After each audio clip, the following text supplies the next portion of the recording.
a lot of pressure, man. Yeah, it is. Evil. Knievel. Not our real names. Nailed it.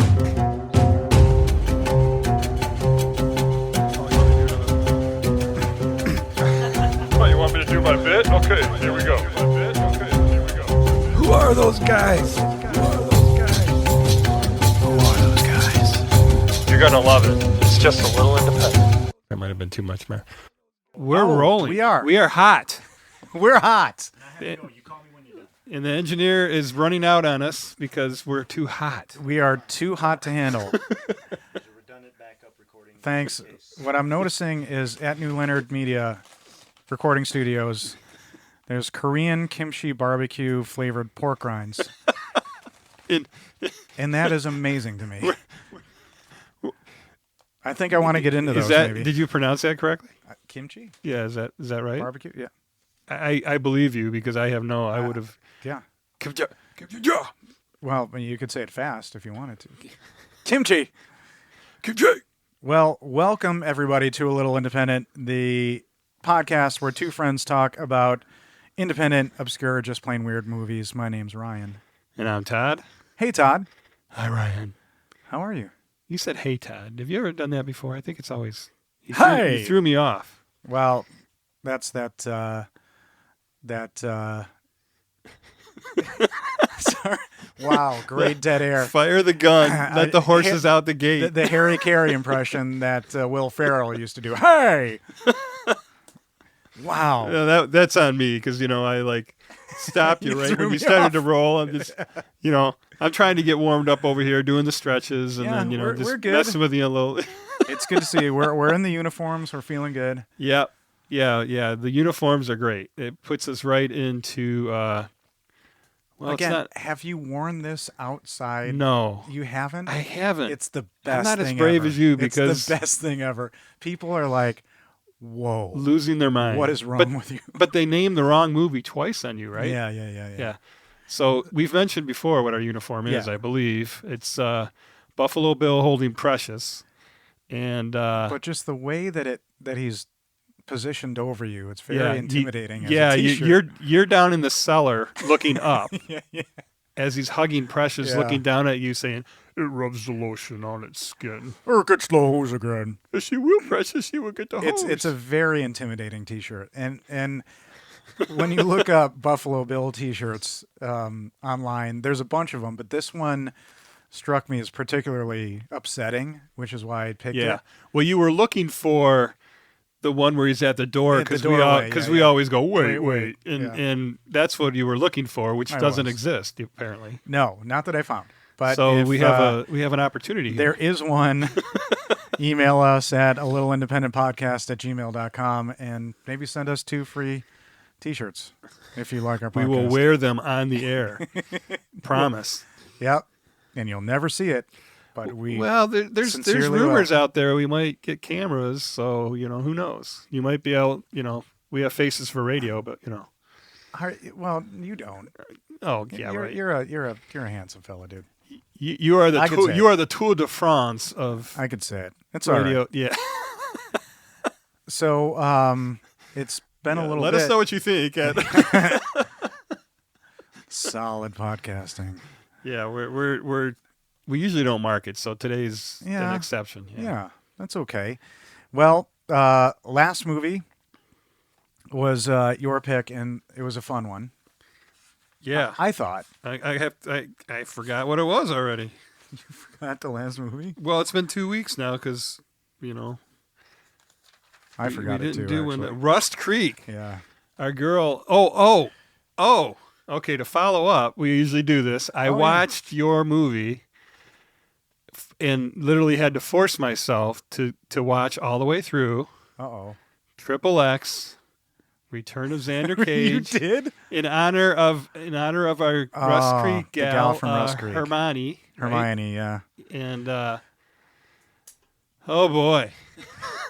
You're welcome. You really like to just... It's got Donnie Yen, Tony Jaa. I don't even need to say Vin fucking Diesel. So And it's probably the greatest movie ever made. So this is so awesome what actually happened. So I sat through it. I got through it. I promised myself I would do it. I watched the whole damn torturous thing. Did you say anything out loud while you were watching it? Where you're like, "God damn it, Ryan"? Or... Probably. You did, I definitely thought it. Okay. But Hermione was worth it. You know, her little Halle Berry got a nice scene. She's got a nice scene. Bikini out of. She wasn't in it, but it was in London, which is where she's from, which is cool. And she was a key character. And then right after that movie, I had Hulu on, Hulu Live. I'm, scrolling down the menu. Uh-huh. Elvis, Kissing Cousins, 1964. I went, hell yeah, put that on. And there is a direct connection between that movie and Return of Xander Cage. Really? Yeah. Can you? I know you're on the edge of your seat right now. Can you imagine?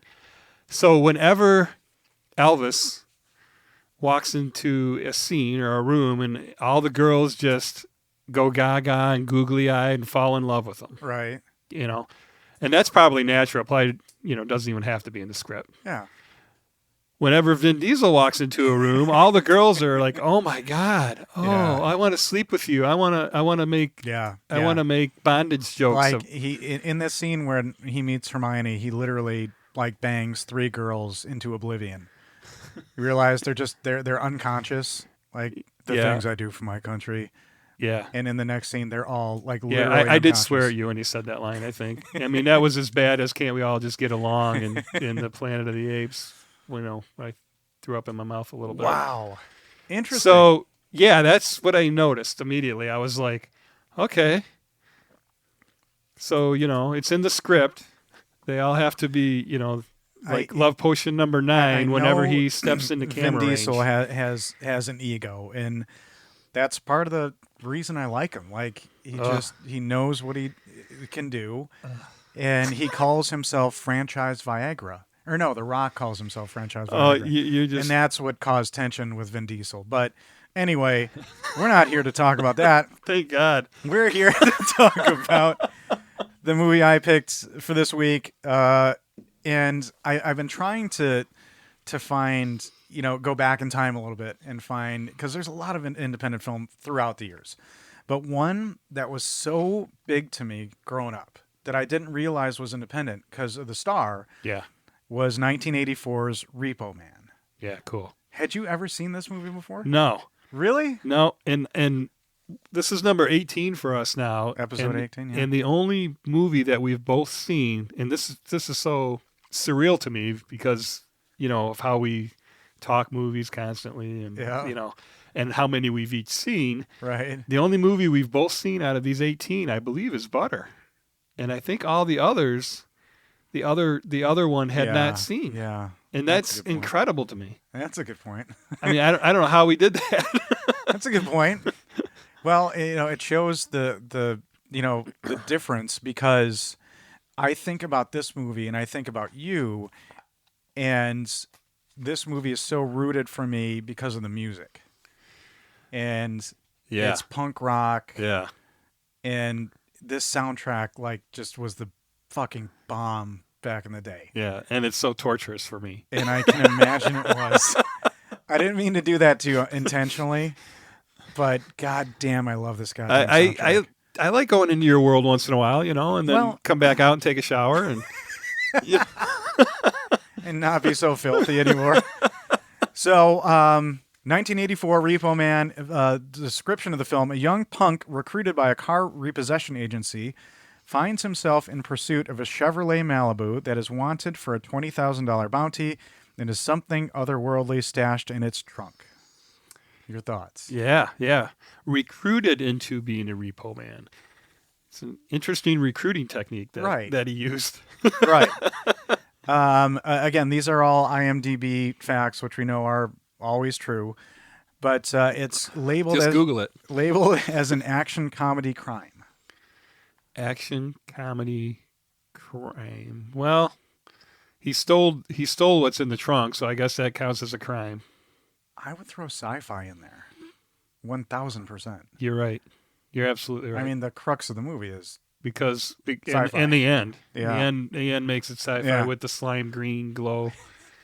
which there's some good stuff about that. But this movie stars, and this is listed in the IMDb credits, Harry Dean Stanton. Yeah. Legend. Guess what was on right before I came over to this podcast? What was on? Because I know what you On watched recently. Hulu Live. Alien. Oh, God. See, that's where I was going to go. So Harry Dean Stanton, who plays Bud, has 205 credits to his name. Get out of here. He passed away at the age of 91. He worked until the end. He had movies that came out after he died. 205. Yeah. That's incredible. A lot of television. His first movie was an uncredited role of Department of Corrections employee in Alfred Hitchcock's The Wrong Man in 1956. Oh, wow. And if you look at Harry, again, legendary character actor. If you look at his stats throughout the years, sometimes he did 6 to 9 projects a year. 9 things listed in 1965.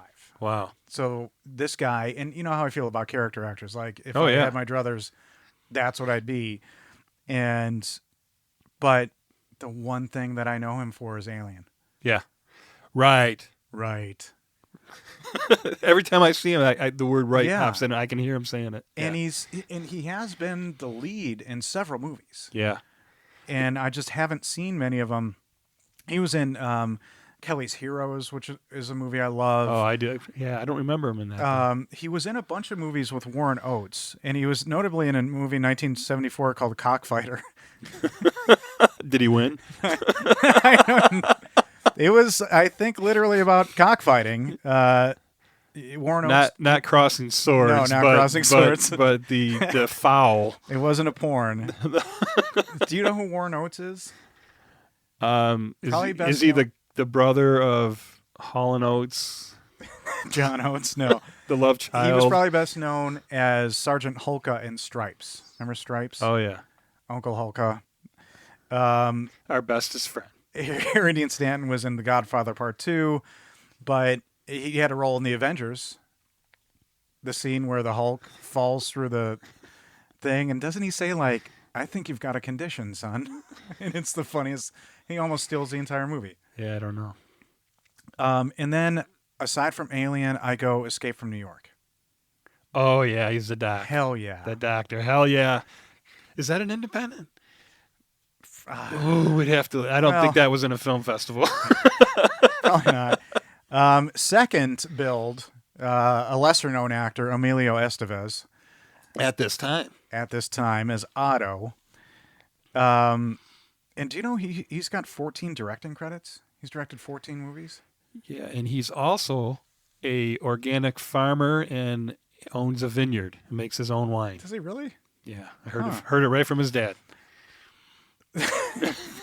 From his father. In an interview that I watched on YouTube. A totally unknown person, Emilio Estevez's dad. Yeah, we don't even have to say it. So Emilio, he's got only 47 acting credits.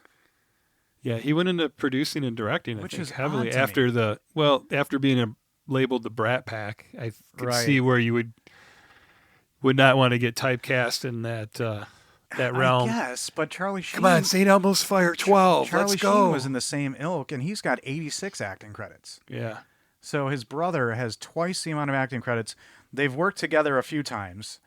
One of our favorite movies, What, Men at Work? which Jesus Emilio Christ, directed. Yeah, I love that Fucking movie. love that movie. Did you see Rated X? No. Where they play, I think, two porn producers or something? Oh man. It's a good. I think it was a Showtime, made for Showtime movie. Okay. Not that comes to mind. I don't think I did. It's funny. He's got a credit in a Bon Jovi music video called "Say It Isn't So." Oh, because Young Guns. So they Bon Jovi did that song for was Young Blaze Guns. of Glory. And Right, but that was he probably did another song for that movie too. maybe he did. So I was gonna say, is he gonna be best known for Young Guns? Do you think, Emilio? Oh no, probably Breakfast Club. Mighty Ducks. Oh yeah, But I think but that's years later. he may be down the road known for that character. Well, St. Elmo's Fire was pretty big in the '80s too. Yeah, it was. And Breakfast Club was right after this movie. Was right after Repo Man. Yeah, But I gotta go with Maximum fucking Overdrive. I love that movie, and I know it's a Stephen King cocaine-fueled nightmare. Yeah. But it holds up to me. It's a fun movie, and Emilio is kind of the same in that as he is in this. He's got the spiky hair, handsome guy, Oh yeah. and a lot of charm. But in this, it's so much more foul-mouthed that it's kind of shocking. You know what I mean? When you see him, there's a lot of cursing in this movie, and apparently the edited made-for-TV version is hysterical because of how they changed the swear words. We also got Tracy Walter as Miller, and do you know this guy, Miller? City Slickers. Yes. Yeah. Bob I the Goon ain't gonna from have no Batman. Amandine Craig story. It's gonna be brown. It's gonna be hot and plenty of it.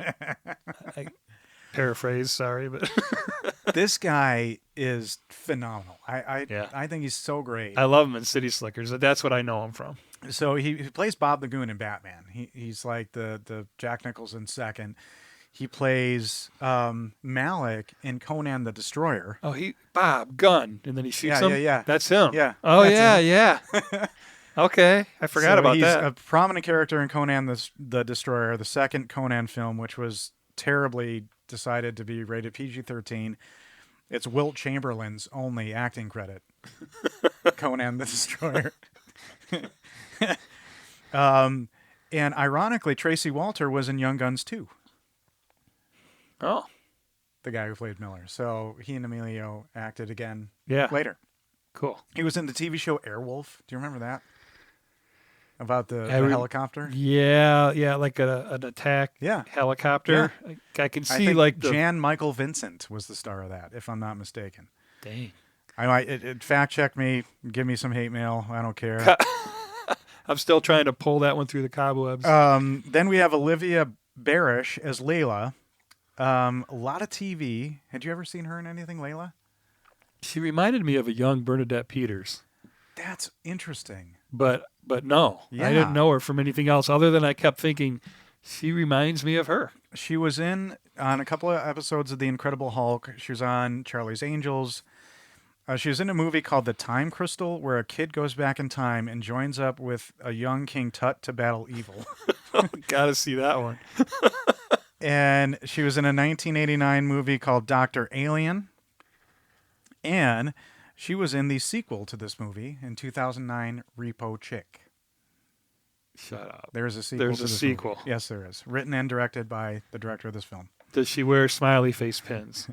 I don't know. I haven't seen it. Okay, because I really hope you know what's up with that because I'm on the edge of my seat just waiting to find It's a punk out. rock thing. Okay. Cy Richardson plays Light. That's the boss?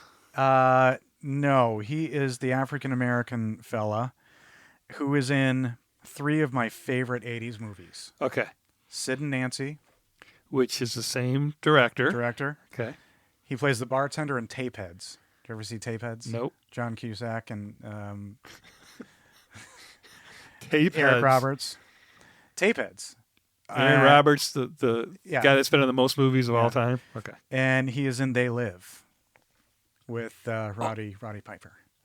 That was on the scroll underneath, that you might also like. Yeah. Yeah, They Live. So Roddy Piper's in that? Yeah. I think I've seen that one. And 40 I years ago. believe he plays he's the boss. He is the boss in Men at Work. The guy who plays Light is the boss in Men at Work.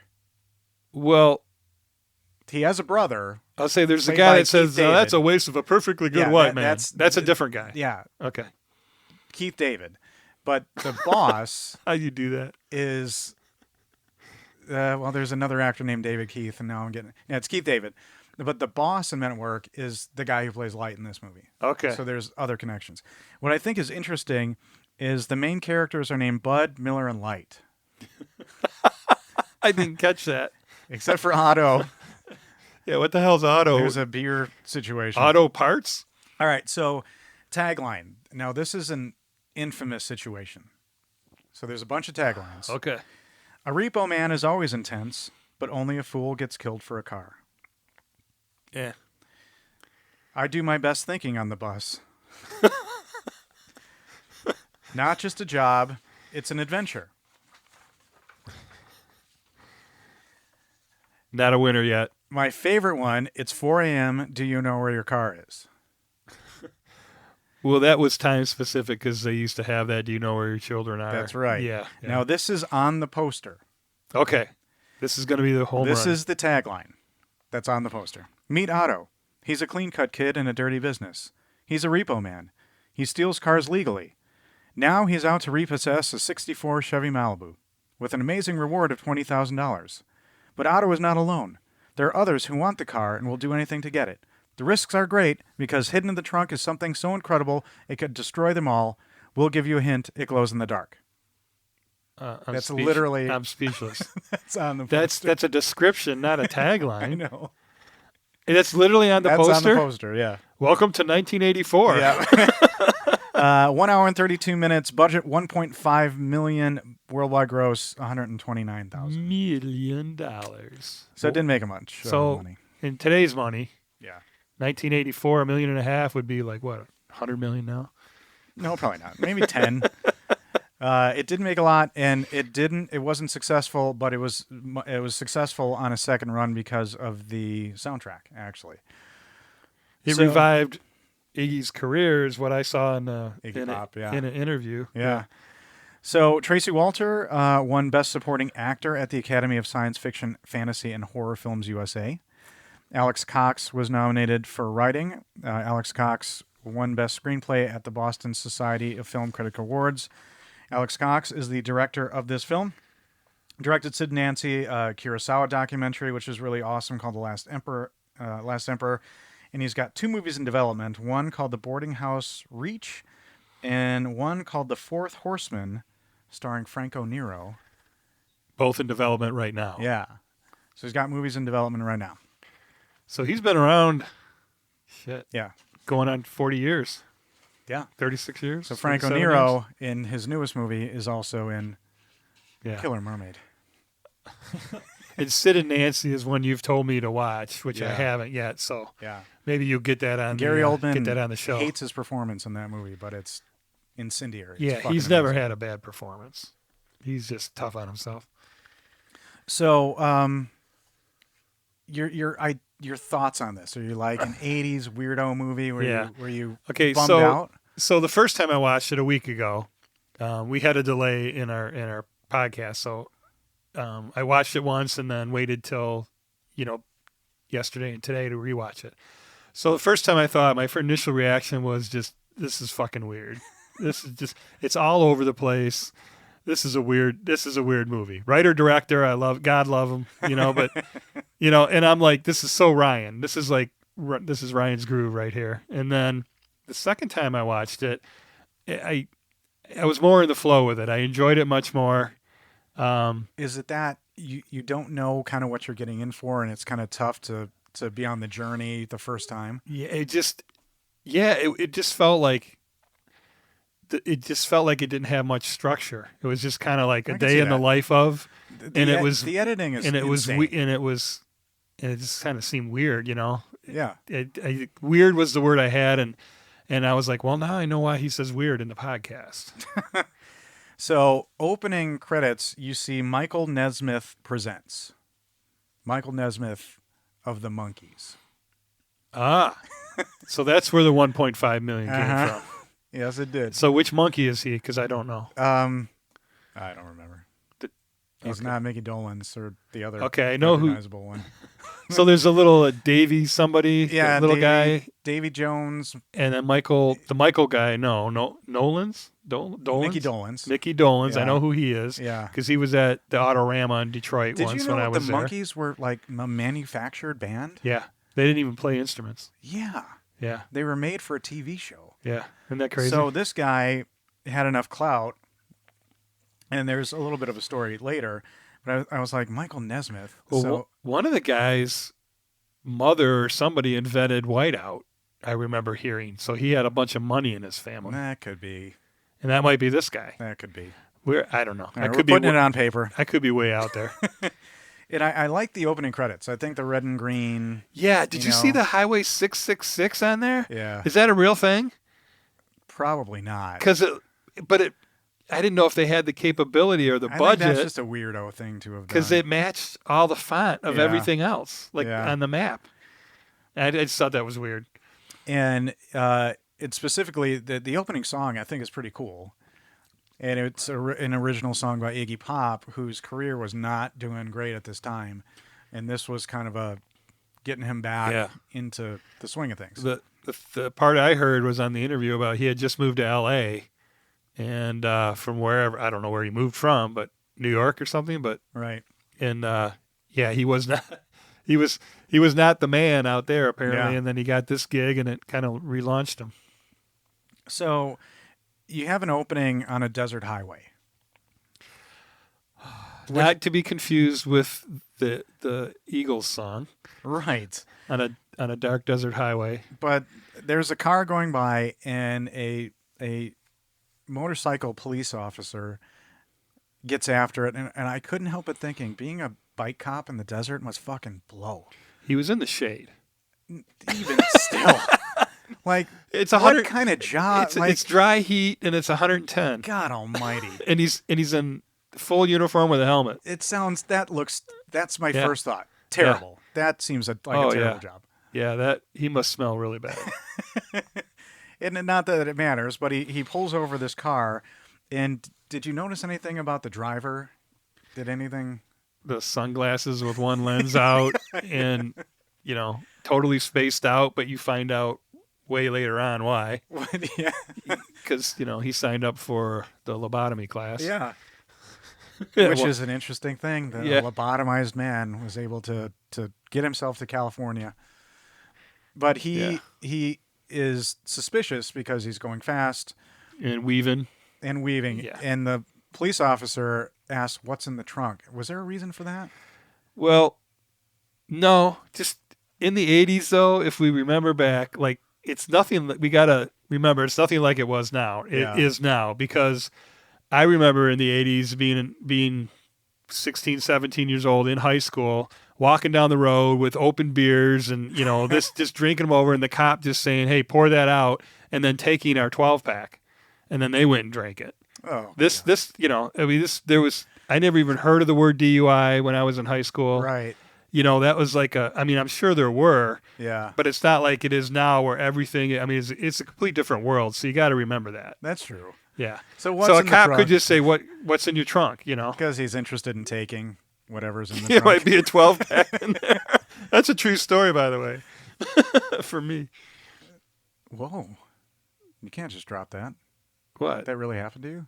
Yeah. Oh, my God. Yeah, he took he made me pour out the one I was drinking in front of him and whoever was with me. I don't remember. What a time.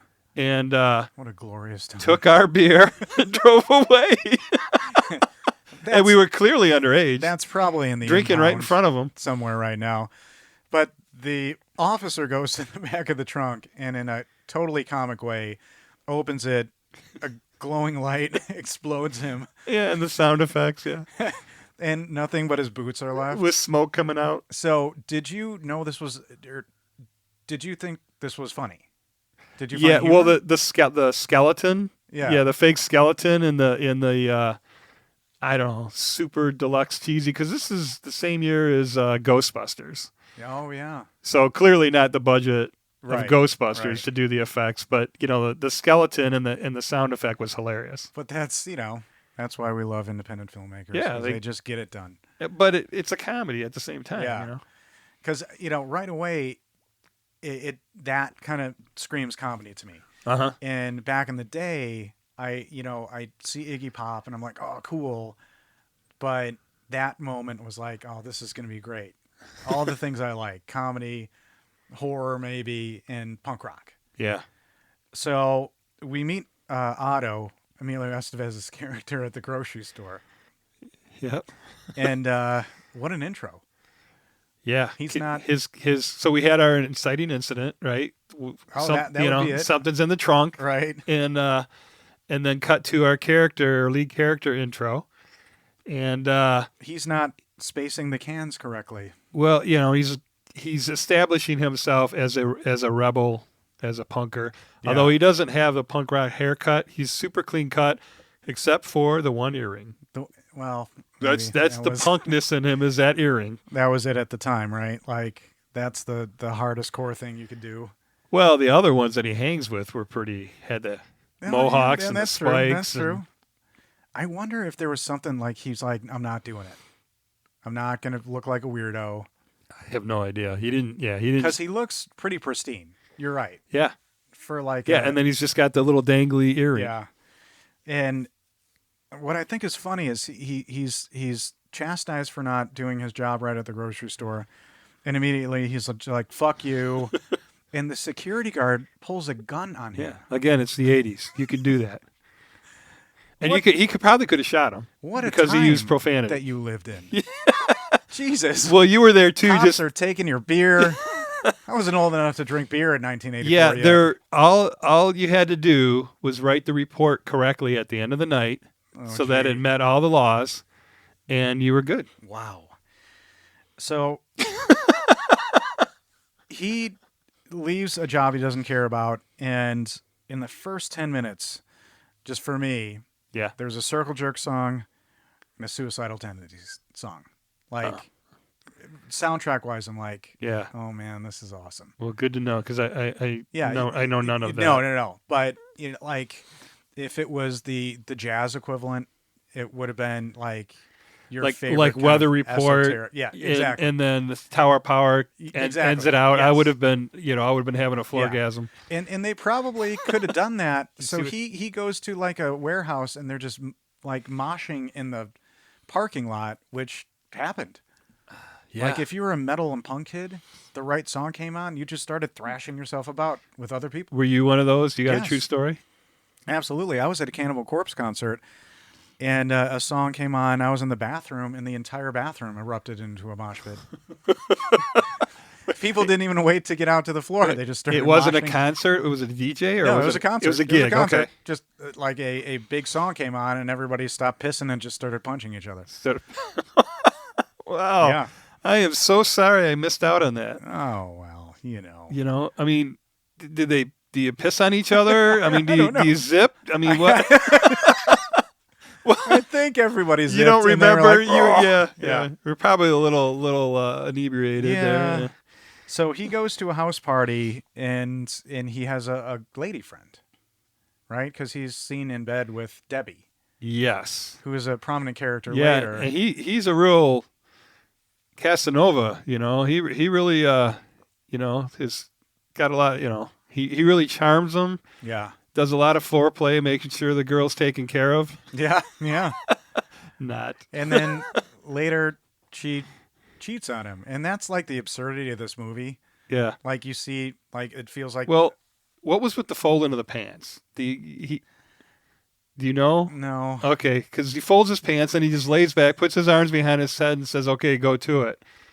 And then she says, "Go get me a beer," and then he comes back and she's in bed with somebody else. She's in bed with his best friend. Yeah. I think that's Punk some rock. of the like absurdity of it. I think there are some intentional reasons to do things. Oh yeah, it's funny. It is. But he has zero charm. Yeah. Yeah. I guess that's true. So he sits alone after being forsaken by his lady, and he's sitting on the train tracks. Yeah. And this is another punk rock moment because he starts screaming a song. I wrote it down. I'm so glad. I was going to ask you. I wrote down what he said because I wanted to know if it was a song because I really liked it. So he's like, "Oh, this is great." He's going, "Don't want to talk about anything else. We don't want to know. We're just dedicated to our favorite shows." Okay, and I actually have a quiz for you, Ryan. Uh-huh. Can you name the 6 shows that he yells out? Christ, this no. is your movie, baby. Go for it. That's incredible. Shoot. This is... I've never been more ashamed. Oh, I thought you would nail all 6 right off the gate. No. All right. What are they? Saturday Night Live. Saturday Night Live. Monday Night Football. Dallas. Jeffersons. Gilligan's Island. Flintstones. Flintstones, yeah. It's a Black Flag song called TV Party. Oh, it's Rollins. Yes. No way. Yes. Did he write the lyrics? I'm guessing so. I love what he wrote there. So it's an ironic song about being obsessed with TV back in the day. Well, and we still are. Yeah. And have been since that Because day. there's another chorus where they're like, "That's incredible." I mean, they do like more shows. Wow. Today I can't remember. But so he sings TV Party, and again, well, I should have gave you a little prep on that. That's okay. Nope. I hit you. No, I need to be checked, and I need to be a better podcaster. Okay, we're going down the rabbit hole. Here we go. Come back. No. That's a great question. Well, it could be a game, you know. That's a great It's like a new question, thing because it's a song we I've been started listening doing. to forever. Does he say those? Yeah, yeah. Wait, that's in the song? It's in the song. That is the those song. six Those are the movies are lyrics. in, or they're not movies. It's Saturday Night Live. Those are the lyrics of the song. Yeah. Wow. And at one point, that's incredible. I thought he made those six up. TV Party tonight. No. The Flintstones is actually in the song. Yeah. So we get to I think the next inciting incident when Otto's walking down the street and Bud kind of drives up. So yeah. you have Harry Dean Stanton, and he's asking Otto to drive his pregnant old lady's car. I need you to drive. He's about to drop twins. Yeah. And she's nowhere around, and they're like in the I got to get my car out of this bad He's neighborhood. just walking down the street. Yeah. In this god-awful 80s, just like you lived in. drinking beer, walking down the street. You lived in a crazy time, man. So this could have happened to you. Did this ever happen to you? No, I never got Somebody try to quote recruited All right. to steal a repo car. So he agrees. And did you notice the name of the company? The Oh, repossession company? well, I remember They when they said answer it. the phone, They said it. it's Helping Hand. The Helping Hand Acceptance Corporation. Which is, That's funny. it feels like it's fake, but it's a repo company. Yeah, but it sounds like a food bank or Yeah, you know something maybe church based. Right. But no, we're stealing your car because you didn't make your payments. So he gets into the office, and the first thing I notice is a guy, and this happens throughout the movie, this happens a lot. There's a guy with a 6-pack of beer on his desk, and it's just white cans that say beer. Yeah, it happened in the grocery store, the entire Yeah. aisle. That's so they didn't have to pay. Well, and it's also a commentary on, like consumer nature. It's like they live.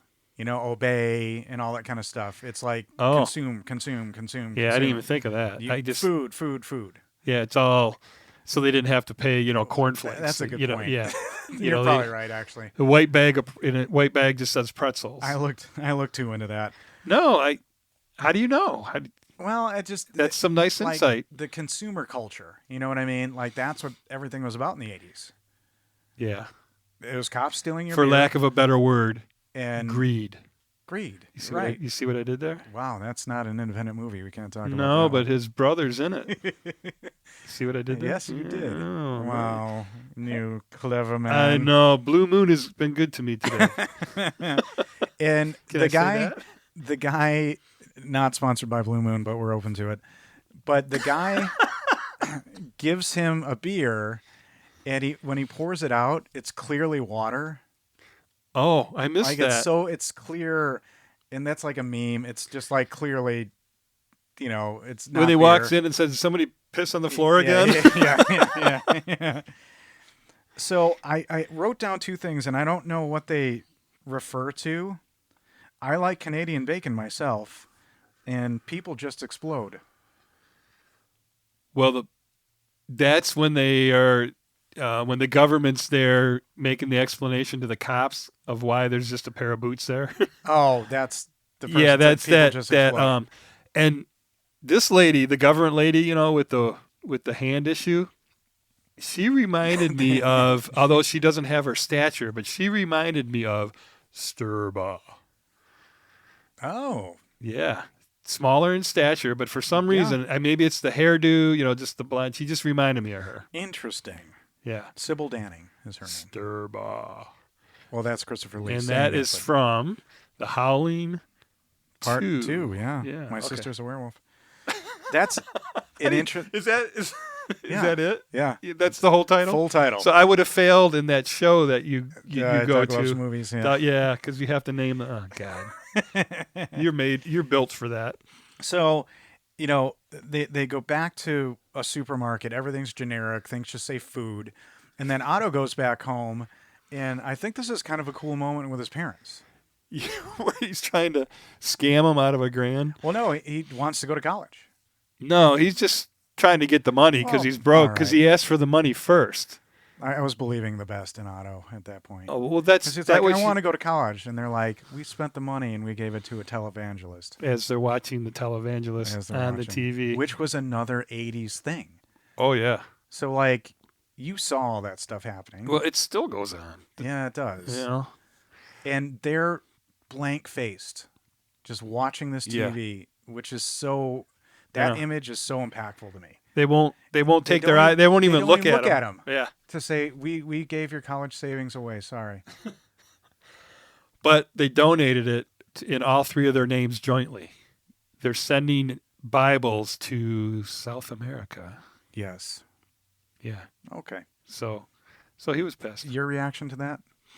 I thought it was funny. No, like if that was you.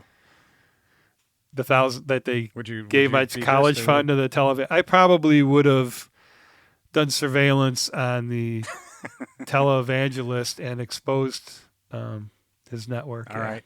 So you would have taken the whole thing down from that. Well, until their hitman that took would have me out. given you purpose. That's interesting because Otto is driven to the repo company. Mm-hmm. He didn't want to do it initially. Then he kind of reluctantly joins. Yeah, they put cash in his hand and said too late. Yeah. Yeah. All right. Well, you got to remember my mindset in the 80s, this was so much different than today. Bud and Otto's relationship in this. There's a lot of scenes of them driving. Mm-hmm. A lot. It's like a mentor, And he's trying to teach. There's a lot about the code, which he is apparently the only one that has, because the other everybody else breaks everybody the else codes. is Yeah. But Alex Cox, the director, worked at a repo company, and a lot of this stuff came from his experience, which I think is kind of cool. Yeah. And you got to be intense to do that kind of job. Oh yeah. Yeah, and they're drinking all the time. Yeah. Yeah. And I think it said like repo men choose to get into intense situations. So you have I like the Harry Dean Stanton and Emilio Estevez stuff. I did the too. mentor mentee. Yeah. And I think that was written kind of purposefully. Miyagi and Danielson. Yeah. Which is pretty cool. But I like how Harry Dean Stanton asks Otto to dress like a detective. I like how you call Harry Dean Stanton and then you give Emilio his character name Otto. I like how you switch worlds like that. I like how Bud told Otto. No, don't go changing. I don't know why I do that. That's a good point. Yeah, I thought it was cool that Well, it's not how I guess I'm trying to like give agency to maybe like the actor decided to do that. You have a lot of respect. Well, not that you don't for Emilio, but 205 films, character actor. You're giving him his full name and respect. I guess we should be more consistent. I should like do the character names or the actor names. But it wasn't a criticism. It was just an observation. It's a good one, and I like how he's like, "Don't look like a punk. Yeah. Look like a detective. You don't want to draw suspicion. They to think yourself. you're packing that way. Yeah. They'll fuck with you less or something. And you like find later that Light is totally packing in a completely different way, but the Rodriguez brothers. Yeah. You meet their competitors, right?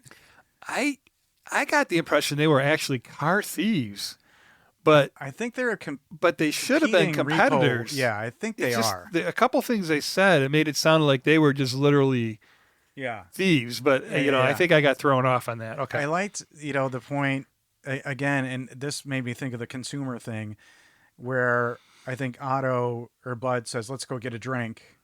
and they just have a can that says drink. Yeah. I mean, they literally just leave the party store, right? And then there's the robbery, like, after they leave. Yeah. And then they go do a scene, and then he's like, let's get something to drink. And they go back to the same party store that they just left. You know, it seems like 5 minutes ago. Yeah. That was funny. Yeah. And then they end up with the Rodriguez brothers in that, what is that drainage? What is that? Like a culvert. I mean, but it's huge. Yeah. And it looks to me like what is in Terminator 2 when he leaps Yeah, the it motorcycle does. off into that, and he's being chased by the that's T1. like the absurdist nature. Like, why are they driving that thing? Yeah. What For- is that thing? Narratively, it doesn't make any sense. It's in L.A., right? Yeah. And what T2 is probably L.A. Oh, yeah. I think Yeah. it's the same, but that thing probably goes on for Yeah, miles. probably the same thing. And Otto's first job with Mrs. Magruder, when he throws a dead rat in her lap to get her out of the car. I actually didn't get that the first time. I'm ashamed to say. When I watched it the second time, it was like blatantly obvious. I must not have been focused enough the first time through because he's throwing the dead rat in there to get her to run To out of the leave car the so he car. can take it. And they're at a red light. And she maces him. Yeah, and she doesn't even She's not flinch. scared. So you've processed a lot up to this point. That's what I'm saying. So if you didn't, see the absurdity at this point, it makes a lot of sense. But it seems like you're on board. But was he told? Like, Bud said, "Hey, take this dead rat, throw it in this lady's lap." No, he says it works every time with the ladies. So I'm like, my mind was like, oh, he's gonna go hit on her. Yeah. And then he throws something at her, and then she maced him. So I was like, Yeah. yeah, I missed it. I missed what was supposed to be about the first time. The second time, it was really obvious. So now we meet Layla, who, again, like Otto and Bud meet, Yeah. she is walking down the street in the middle of the road as well. The Layla intro is friggin' bizarre and weird for me. Yeah. Yeah. I mean, but that's what this movie is, and it's a comedy. It's just a fun ride. But the whole dialogue between those two, Yeah, it's... I mean, I even wrote it down because it was just so fucking absurd. Well, you go ahead. I mean, you had something you were gonna... I liked how weird it was, but I think about how fucking dangerous things were back then. And he's like, let me give you a ride to work. Yeah. And she's going to work at a supermarket or something. Yeah. Wasn't the 80s like the peak of the serial killers, too, Yeah, I want to say? yeah. I mean, everything is... Especially there. Ramirez and Golden State Killer and So she gets into the car and she produces a picture of 4 dead aliens in the trunk of that car. Because she's hiding from the hiding car from guys, people. the government agents next to him. So in the agents, I like their little bits. I think that works really well. Yeah. But she's saying, I know something. Here's a picture of 4 dead aliens, which the picture, did it look like aliens to you? A couple of hot dogs. It did look like hot dogs mashed together. And he gets her to work, and do they just fucking go at it in the back seat? Yeah, he drops her off and makes his move, right? She gets out of the car and he says, hey, you want to get together or whatever again sometime? She's like, oh, I have to work and stuff. And then he just gets the same look he did on his face when he was in bed with the other girl. Yeah. And he says, here's your shit. And she says, girls might like you if you'd lighten up a little bit. Girls, wait, I got to get under the light here. Girls pay to go out with me. And then she just stops and says, want to get back into the car? Yeah. And then they just get in the back of the car and go at it. So I wrote this down so I would have this line because it apparently works. Girls pay to go out with me. And then she says, want to get back into the car. So you're storing that away for a future endeavor? It was so effective, and I just couldn't believe it. I would never even have next thought time of that. you meet somebody, you're going to be like, girls pay to go out with me. doesn't that And sound then I'll like just open the you're door. like a gigolo? I just opened the car door, and then they're gonna just say, "You want to get back in the car?" All right. Let me know if that works. Yeah, no, I'm gonna get hit. I'm gonna get kicked in the balls. I'm not doing it. But it was just so absurd to me. I had to write it down. Yeah. So another scene that kind of was interesting to me. They're repoing cars throughout this. Yeah. And they're tossing the items out of the cars. Yeah. Oh, when he's with the who's the black guy? What's his name? Light. Yeah, Miller, Light, and Bud. Yeah. But he's just tossing like wrapped Christmas presents out the window. And one of them is shown to be a whole stack of money. He gets run over by another car, and it's stacks of hundreds. Yeah, that was funny. It's like, why not open it and see what's in it? Well, I mean, maybe that's just like it's just property; they don't care. So the next scene that I really liked was Miller and Otto, and they're burning things. So it's clear that they don't care what's in the car. Yeah. Well, my pick was going to be car. Bud and Otto for your thing, so I missed it. It's Miller and Otto. Really? Yeah, because I just had a feeling you were going to relate to, to the interaction, and I also thought it would be Otto and the scientist, one of those two. Oh. And it turned out to be. It turns out to be Miller. So I think Miller, like this actor, steals the show. Yeah. He's so good. He's like a dirty Socrates. That's phenomenal. A dirty Socrates. Like unclean. Well, maybe Socrates probably didn't bathe either. None of them were. No. People haven't been clean. Like we've been clean for like the past 100 years, maybe 80. Since 1952. Yeah. Since 1952. Yeah, the hot water tanks Socrates became efficient. Was filthy. So Miller is talking to Otto. They're burning things, and here's my clip because I think this is pretty amazing. They view life as a bunch of unconnected incidents and things. They don't realize that there's this lattice of coincidence that lays on top of everything. Give you an example, show you what I mean. Suppose you're thinking about a plate of shrimp. Suddenly somebody will say like plate or shrimp or plate of shrimp out of the blue, no explanation. No point in looking for one either. It's all part of a cosmic unconsciousness. You eat a lot of acid, Miller, back in the hippie days? I'll give you another instance. You know the way everybody's into weirdness right now? Books in all the supermarkets about Bermuda triangles, UFOs, how the Mayans invented television, that kind of thing. I don't read them books. Well, the way I see it, it's exactly the same. There ain't no difference between a flying saucer and a time machine. People get so hung up on specifics, miss out on seeing the whole thing. So what's funny about that is, it's 1984, and the plate of shrimp philosophy there is basically explaining the law of attraction. Before it was a catchphrase of law of attraction, which is, a more modern phrase of that. And that really struck me as funny, because then that's followed up with they changed the name of the book, and they call it, because this kind of plays throughout the movie too, they call it Diuretics. And it's the L. Ron Hubbard book, Dianetics, the Scientology book that was a huge smash in the 80s. Yeah.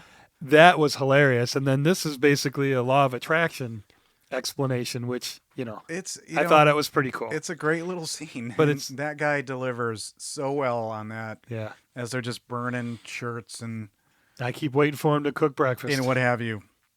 And at this point, I think now is when Helping Hand is given the option of getting this car for $20,000, right? Yep. That's exactly right. So they get a bounty notice on the Chevy Malibu. Like, oh my God, that's a huge. Because what do you think they make on normal? I don't understand how they make money. Bud said like $200 or $300 a car, and then if you if you repossess a $50,000 Porsche, you could make $5,000. Right. So it's 10%. So the cars are worth $2,000 or $3,000. Yeah. You know, $200 or $300 is what I got out of that. Yeah.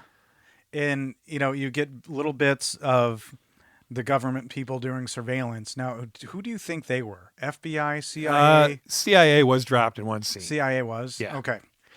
Yeah. Because I didn't note, like, what they are. And the lady with the metal hand apparently was supposed to have a metal arm, but they didn't have the budget for it. So they just gave her this weird glove. Well, all they needed was to use a little more tinfoil. I mean, it was just a tinfoil glove. And I like that actress. I like, to your point, I think she's really cool. And I had another note about like a conversation Bud and Otto, I think, were having where they're talking about Russia. And he says they don't pay bills in Russia. It's all free. Yeah. Which is, you know, I guess true, right? It's like it's everybody's equal, you know, kind of thing. It's communist, but yeah, but what his reaction to it? it was, yeah. And they don't pay bills in Russia. It's all free. You're not a communist, are you? I'm not a communist in my car. And then he turns and goes, or Christians. Right. And I'm like, oh my God. So No commies, no Christians in his car. in the review, one of the reviews I have, so this is seen as a very anti-religious movie. And I can see why that It's could punk be rockers, seen. aren't they anti-religious? Yeah. Okay. So we'll get there. But the guy in the Malibu gets to LA and he's clearly sick. He's weird. In Yeah. the first thing, because he's got like one lens in his glasses. Yep. Yeah. He gets out of the car and he throws up. Yeah. Like there's something wrong. What did you think at that point? I don't remember if Layla has explained it yet or not, who he is. No, I don't think it's been. Okay, because it's coming. I mean, she does explain it. Yeah. That he's the scientist that stole the alien bodies. I just didn't remember if this point No, I don't think- she had said that yet. So you're kind of like, what is going on with this guy? You think that there's aliens in the trunk of a car. We really we have no idea. What would be the point other of than the that? alien? Well, yeah, she showed the alien pictures. Yeah. Yeah. So he pulls into a gas station, and the Rodriguez brothers Oh yeah. take the Malibu. Yeah. They left a book of matches. And And then Napoleon Dynamite looking guy.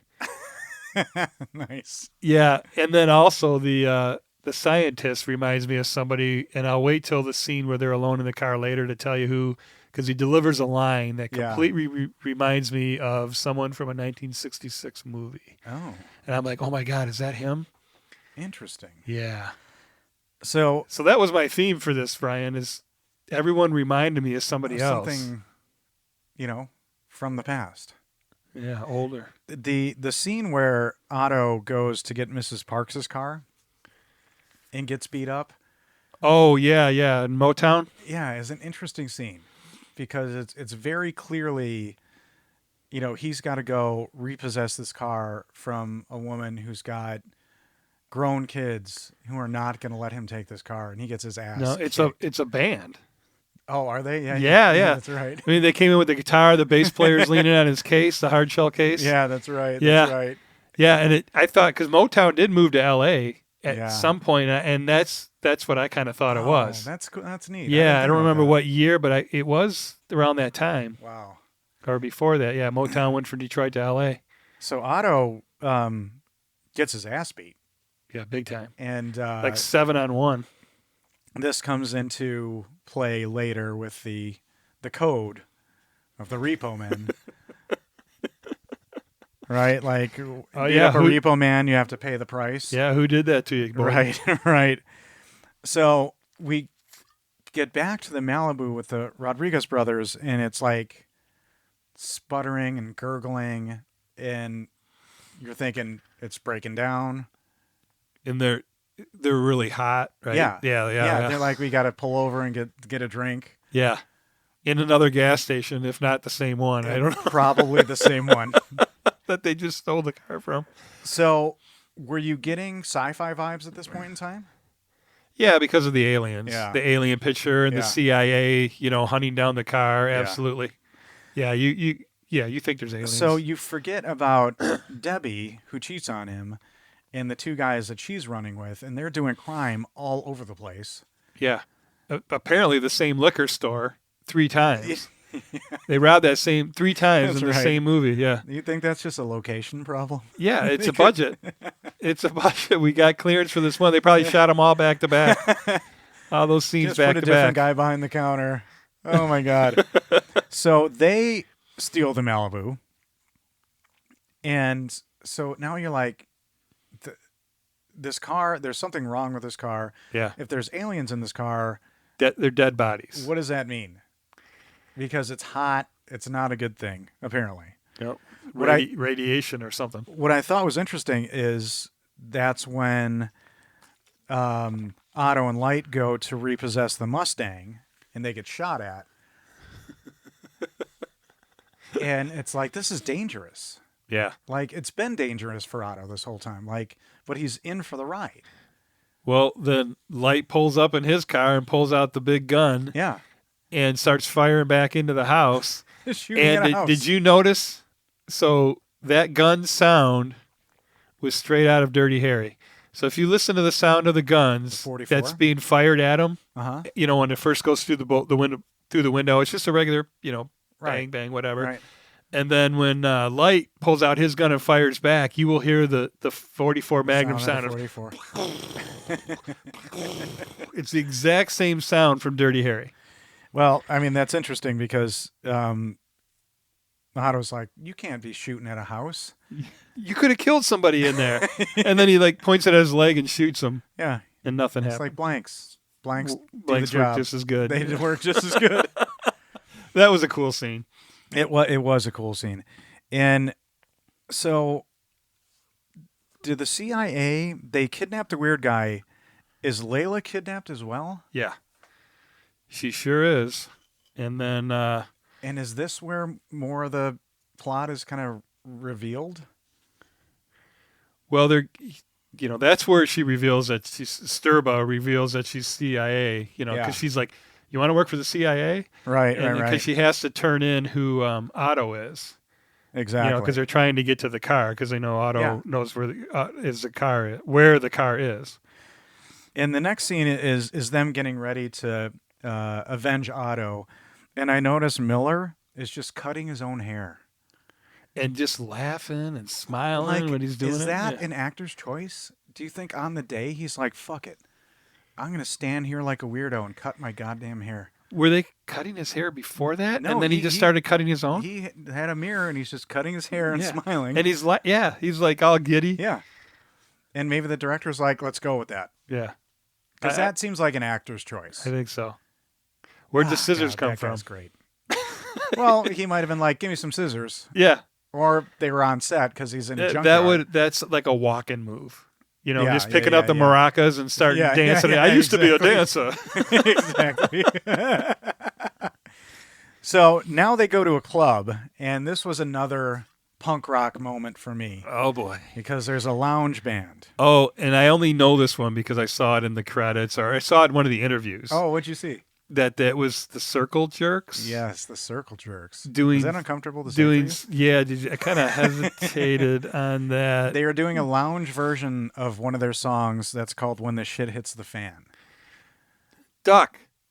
And Otto When the says, shit- "I used to like these guys." Yeah, that was funny. Yeah. So had they been around a little while in '84? Oh yeah.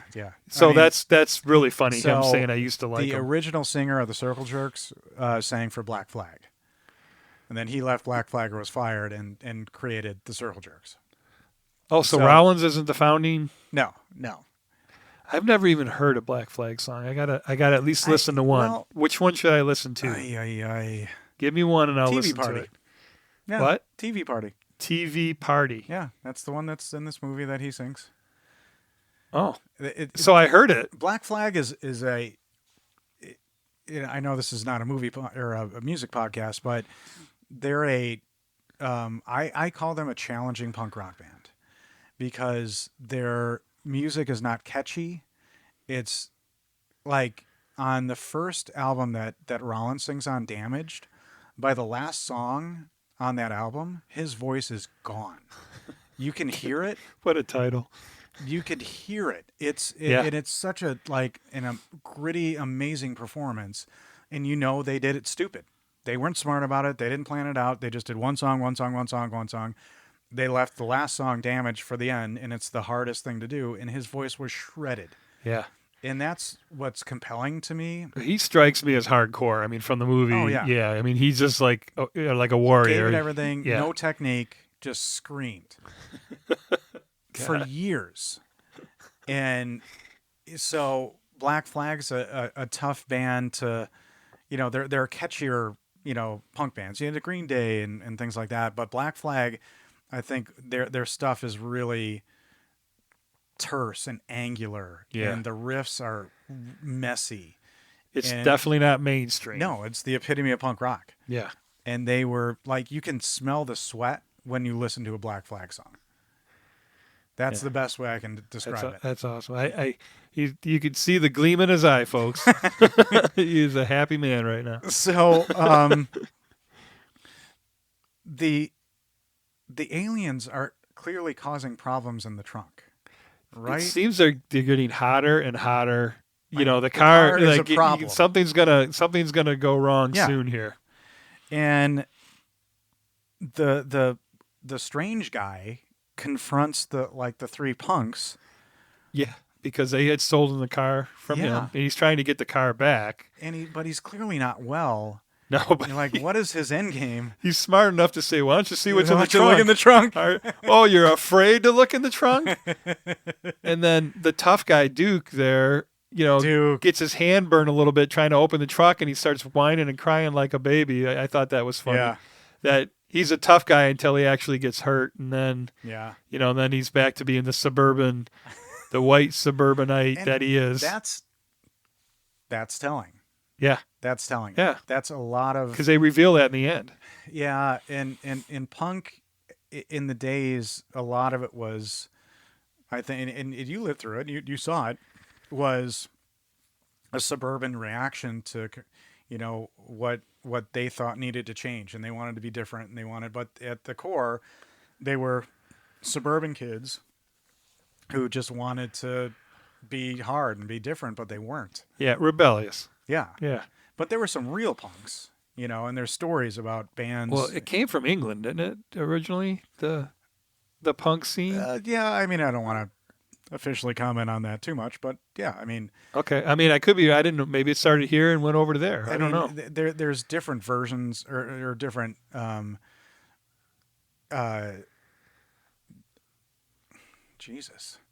different intonations of it from different places. New York had its own scene, and LA had its own scene. Okay.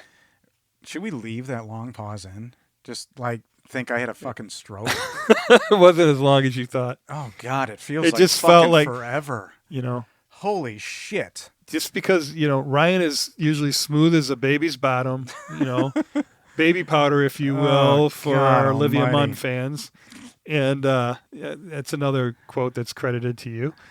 And, so yeah, you think it's longer than it was. Thank you. I appreciate you. It was pause for effect. So I like how Otto sees the Malibu and he races after it. He's like, oh my God, we're looking for this car. Yeah. And he's just running down the road after it. What did you think of Archie being vaporized? I thought that was hysterical. Yeah, the same skeleton. And the one tough guy was like, let's go get sushi and not pay for it. Yeah. The one that was whining on the ground because his hand got burnt. Yeah, let's go do more crime. Yeah. That's what they were just like, we're just doing crime. Yeah, they're suburban kids that are trying to act it out. Yeah. But they're still really doing things because, there's shooting and they just have never paid consequences for things, so they don't realize what they're doing. So Otto sees the Malibu. He races after it. The guy lets him in, which I think is an interesting move. Yeah. Why let this kid in? The scientist. Yeah. Yeah. J. Frank Parnell is his name. Okay. Character name. So this is our scene coming up here when he starts doing his narration to Otto. And let's see what he's talking about here. I don't know that I wrote down the specifics, but no, that scene where they're in the car together and he's narrating he's to a scientist He had a lobotomy, which Yes. again, the project was canceled. So Neutron bomb. yeah, you think Yeah, like, so there's I don't remember the specific line he delivers, but when he delivered it, I was like, that is the Riddler from the 1966 Batman movie. oh, nice. Yeah, And I was like, the way he did his head and delivered that line, Frank Gorshin, you mean? is that who was in the 66 movie? Correct. Yeah. Yeah. I'm proud of that one. Yeah. I'm proud. I don't know how I'm a little proud of that one. he does not have a computer on in front of him, a phone on in front of him. Literally, this is what is in his head, folks. He just spills this stuff out. It's amazing. So there's intrigue. Like, the whole movie, you're like, why are there fucking aliens in this trunk? Yeah. The other question I have, so a writer, director, all respect, hats off, anybody that can do a movie, but the car does not have a destination. It just literally drives around Until it's destroyed. haphazardly. There's the car, in my Yeah, in my I see what humble you're saying. I opinion, see what you're saying. for story's sake, the car should have had a destination, and it didn't. He's just driving around willy He nilly didn't- L.A. Yeah, he was just and maybe apparently a escaping. 4-block radius, because from locations that we're Maybe seeing, he was escaping something, but that's a good point. there That's a there good there point. is nothing that Yeah. I saw in that. Yeah. So that it's not a criticism. It's just No, you're right. for story wise, wonder, like, why is this to happening? me it would have helped to have the car have a destination and a little more tension there Yeah. and conflict. So Parnell is not doing well. He passes out and he dies. And did you have any thought about what was going on? Why he died? Well, he just got done talking about the lobotomy that his friend had, and Emilio catches on. Otto, see what I did there? Emilio. And says, "Did your friend happen to work at?" Realizing he's talking about himself, Yeah. and then and then he's gonna, to quote Butch and Sundance, "You're gonna die bloody." So You can don't only tell me choose why- where and when. You have a lobotomy. How are you? Yeah, he And says, were you okay the with that two in the movie? hemispheres are clashing anyway. Well, he couldn't handle dealing with inventing the neutron bomb. Again, that part of it was really cool to me. Yeah, it was. Back in the It day. was actually compelling, Yeah. because what that bomb was designed Yeah. to do, and he explains it. And what he wanted to do. Yeah. And he's like, "How do you live with that? You get a lobotomy. That's Yeah. how you live with Yeah. that." But it allowed him to at least operate a motor vehicle. So yeah, and escape with the aliens to try to reveal him to the world. Yeah. Yeah. So Debbie and the remaining punk crew, they again try to rob the convenience store for the 5th time. It Yep. feels like. And Bud's injured. And There's a lot of shooting going on. yeah. And at this point, Otto is captured by the CIA and tortured. Yeah. Otto goes back to the yard after the liquor store robbery to find the car missing, but the CIA are Again. waiting for him. Yeah. And And they're he's- going to take him to the hospital Yeah. after. yeah. Well, first they torture him, and it's his damn girlfriend that's turning the knob on the electrocution button. Yeah. Layla. Yeah. That bitch. Well, so when did that flip happen? When Sturba asked her she wanted to be part of the CIA. Yeah. Yeah, Yikes. I know. Well, he didn't know her that I hope long. people are following that I'm calling her Sturba from Howling 2, which is kind of, I don't know, left turn Clyde. No, this is gonna be fine. So Otto goes to see Bud in the hospital. He's all dressed up, which I thought was nice. Yeah. And the Malibu is in the garage of the hospital because I think maybe Bud grabbed it at some point or whatever. But now it's glowing bright green. Yeah. Like bright green. It's got the Ghostbusters slime green glow all around it. Yep. And they get the car back to the lot. Bud's there, and he's shot. And who shoots Bud? It's from the helicopter. Oh, right, because Yeah, the with Rodriguez an brothers. automatic weapon. The Rodriguez brothers save Otto's character, which is kind of a cool little redemptive thing. Yeah. Well, yeah, so we're out of the hospital and the shootout in the parking lot, Yeah. the parking garage actually, And and back to the like yard. The CIA and all those people just trying to get this car. Yeah, they're trying to reclaim the aliens so us normal folk don't find out that they exist. Yeah. Yeah. And Bud gets back, he's shot, and I love as he's dying, he's got a beer in his hand. He's just like, "Want a beer?" He says no, a cigarette.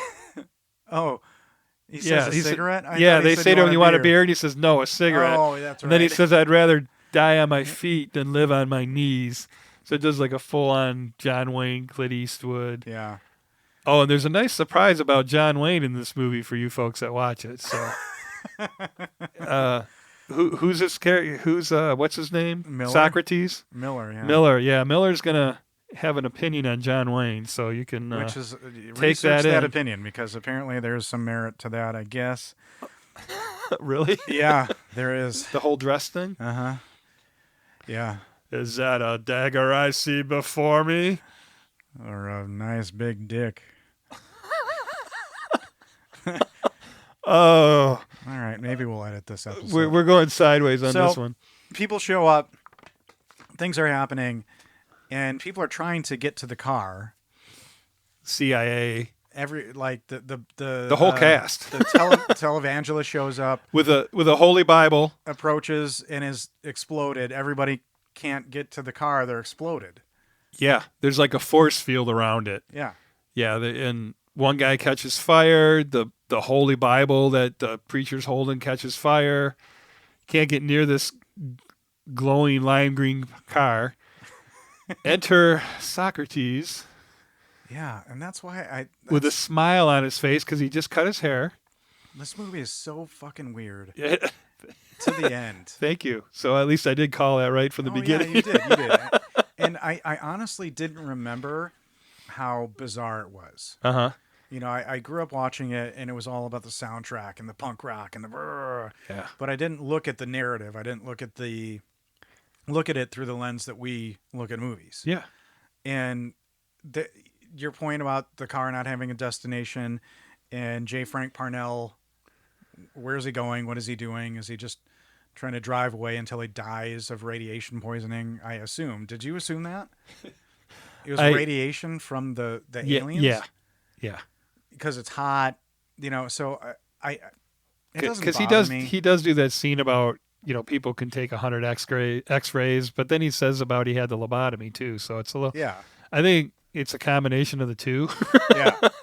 It's just weird. You know, just did him in, but I didn't know where he was going, you Yeah. know, where he was supposed to take the bodies. So Miller just gets in the car.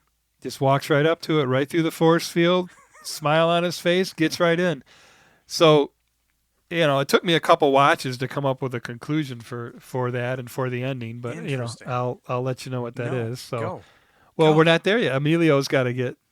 Well, right? yeah, and then he waves Emilio Miller over, beckons Emilio or Otto, and into the car he goes. And I don't know why, after what he's seen, he was so interested in getting in that car. Yeah. Yeah, other than... I'd be like, fuck, right off. Well, there's dead bodies all around him. All this. Yeah, there's CIA, gunfire, dead bodies all around him. People Maybe blown up. It might be a better call to get in the car with Socrates, who seems to know. I guess. Because Socrates, earlier on, when he was... what did you call him? Filthy Socrates? Dirty Socrates. So earlier on, he mentions when he's not prophesizing, but doing his philosophy, he mentions that time machines and UFOs are the same thing, and that's where all the people go to the past. Yeah. Where all the people come from. You know, the future. Yeah, where do they go? To the past. So that's what I took out of that to make sense out of it was that... Oh, that's cool. He was in, you know, because he doesn't even drive, and hell, he might have even been a UFO himself, but he was an alien himself, but they were getting in there, and that's what, when that flew away, that was an alien craft going to the past, because that was set up earlier in the movie. That's I always wondered if that's he what I'm going was with. supposed to be an alien in the movie, but I didn't think about the car being a craft. But that's a really cool spin I mean, that's on this movie. that was what I came up with to make sense of it. Yeah, because he does have this otherworldly presence. Whenever he's talking, he's just kind of like, Yeah. like in a skin suit, and he's just like, plate of shrimp. Men at work. Yeah, but would that mean Otto is an alien too?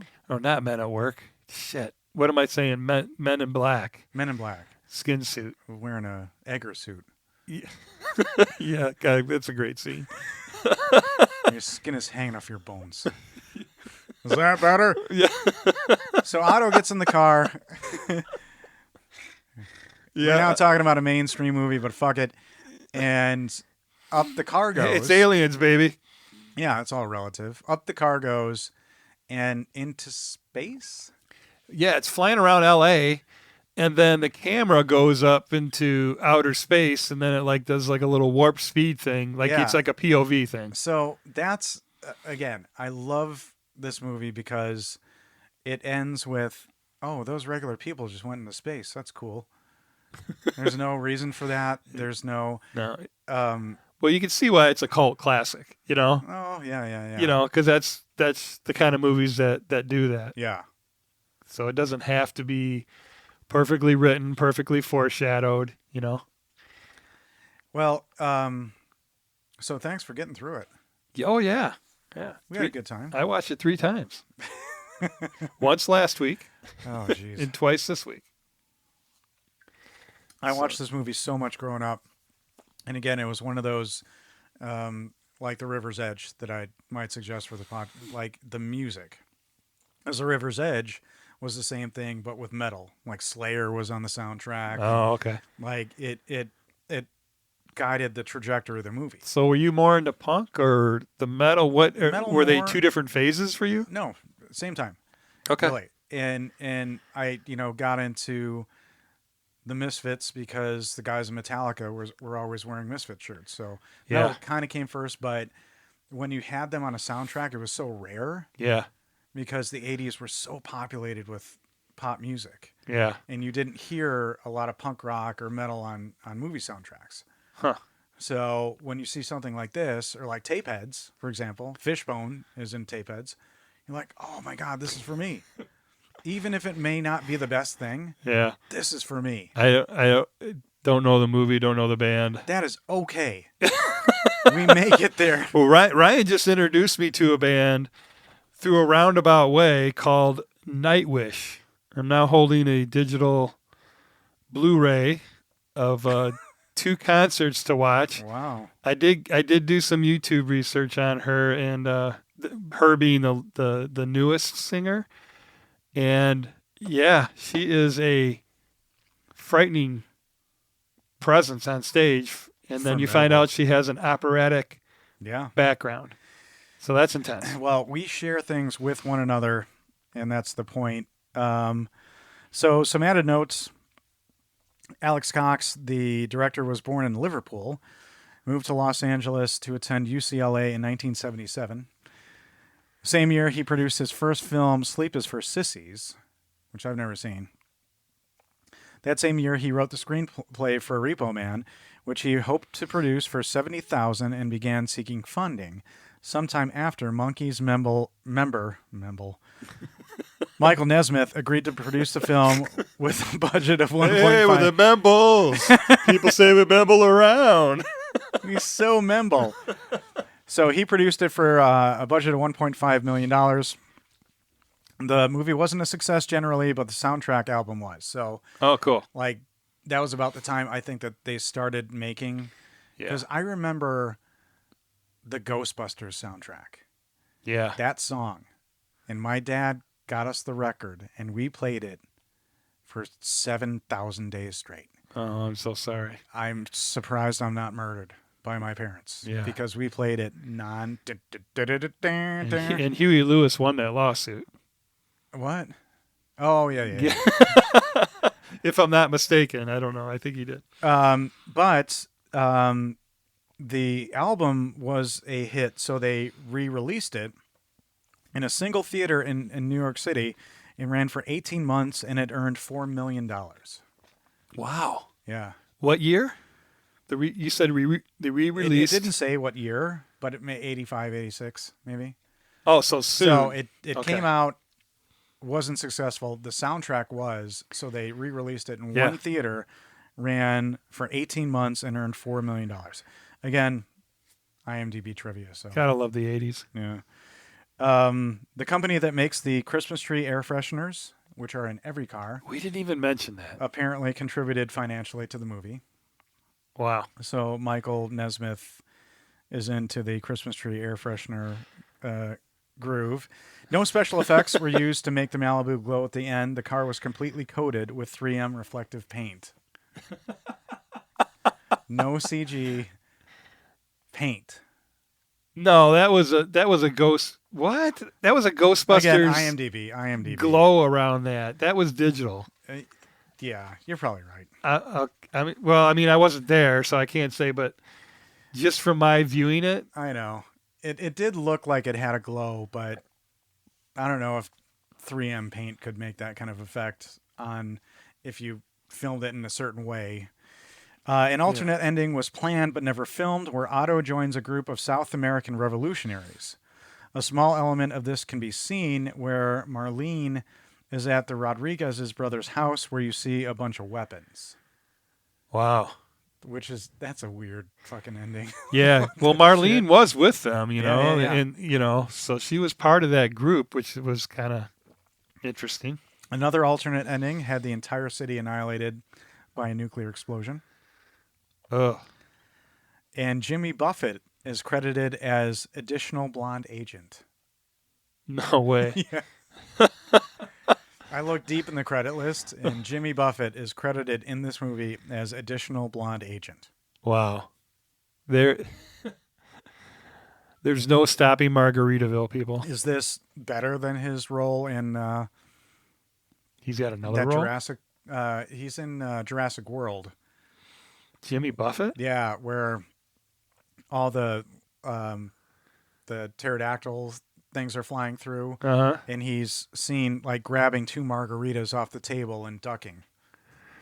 Holy shit. So I'm sure he's in other movies, but Yeah, no, I know that scene real well. I've seen that movie Yeah. a few times, and you're cringing as you say it because I think you're done with Pratt. I think you can't handle. You can handle Diesel and you can handle Van Damme, but you can't handle Pratt anymore. I embrace Diesel. Chris Pratt, I'm getting over.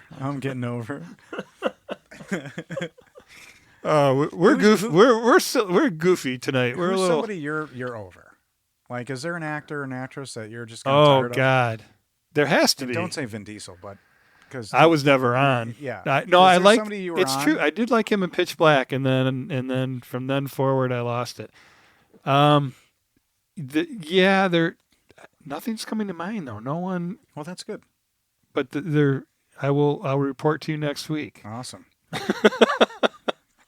All right, we're going to end as we always do with some reviews, and we thank you for listening. Yeah. Very, very much. If you have thoughts on the podcast and ideas, a little independent podcast at gmail.com is the email. Try to be kind, please. If you don't want to be kind, you can do that, but Wasn't it Jewel that said kindness matters? be as kind. Like if you're going to be mean, be as kind, as you can. So I'm going to start with a 1 out of 10 review of this movie. Okay. And it's titled "A Good Movie for Punks and Religious Bigots." Well, that's Brian.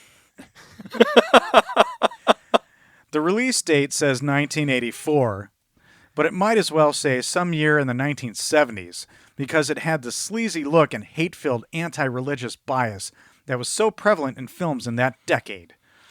It usually didn't take these filmmakers long to get their religious cheap shots in, and that's the case here too. Within 15 minutes, there was the usual dig against TV evangelists, give it a rest, and the people who listened to them. 3 usages of the Lord's name in vain, and a ton of other profanities. I gotta interject here that this person probably supports a televangelist. I know. Within 15 minutes, there was the usual dig against a TV evangelist, and then in parentheses, give it a rest. Yeah. Yeah. 3 defending usages him. of the Lord's name in vain, and a ton of other profanities. It had that scummy 70s atmosphere right from the start. The lead character, Otto Maddox, parentheses, Emilio Estevez, is a real punk, too. Yeah, with his clean-cut haircut. And There's another good earring. example of Hollywood's hypocrisy, being tolerant to every group but Christians. Even if the bias doesn't bother you, the absence of a plot and the stupid dialogue should. This is nothing but garbage.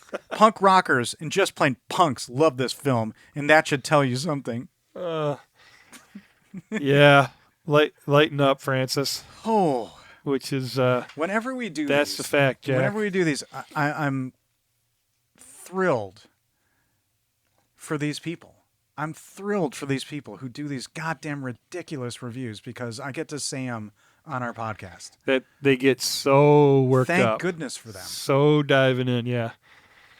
Christ. Yeah, just lighten up a little bit, relax. It is a comedy, not a religious to be taken serious film. See, you're a spiritual person. Were you offended by this? No. All right. Wow. I see it in your eyes. That's really profound, dude. Well, if you're in the right state of consciousness, nothing offends you. Defining moment. We're going to fist bump. Fist bump. You can't even fucking see it, but we're doing it. All right, so the last review, 10 out of 10, entitled The Best Movie Ever. Repo Man is, no joke, my absolute number one favorite movie of all time. I think I've seen it between 25 and 35 times, and I can recite most of the movie while I'm watching it. Absolutely the weirdest, funniest, most punk rock movie in existence. Every actor is great in every minor role, and excellent quotable quotes abound throughout. Play-Doh shrimp. It may take a watch or two before you get what is going on, but it's even enjoyable on a scene-by-scene basis, with tons of funny out left-field stuff like food. The soundtrack rages, of course, with Black Flag and suicidal tendencies on it. What more can I say? See it or be a loser. Wait. Did you say Play-Doh shrimp? Yeah, just in the middle of this As review. in Plato? Plate, in the middle of this review, plate, O, small o. Okay. Plate-O shrimp. shrimp. Like -O shrimp. Yeah. Okay. I thought they were making a reference to him being Plato, and I made a reference to him being Socrates. Oh. And then that there was a line in the movie that said he said Plato shrimp. Okay, Then you're going to have to fight I almost that had guy. my mind blown there, but it turns out it was nothing. No, it was Play-Doh shrimp. Okay. Well, Todd, I cannot thank you enough for doing this podcast with me, and I'm glad you watched this movie, and I hope you liked it. Oh yeah, it was a fun ride. There's some problems. There's some problems. It's fun, dipping into the weird aspect of independent films every once in a while. I like to dip my toe into that end of the pool and go there with you. It's a good time. Well, thank you for that. So, thank you all for listening, and Todd, Yes, Ryan. we'll always have. Monty Doro. Who are those guys? Who are those guys? You'll love it. It's just a little Love it. It's just as like independent.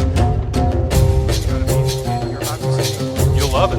It's just a little independent. You're gonna love it. It's just a little independent.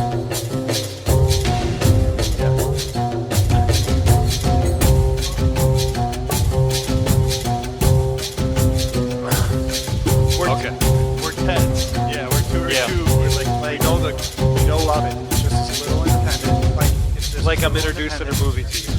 Like you're about to. All right. Yeah. It's just as little independent.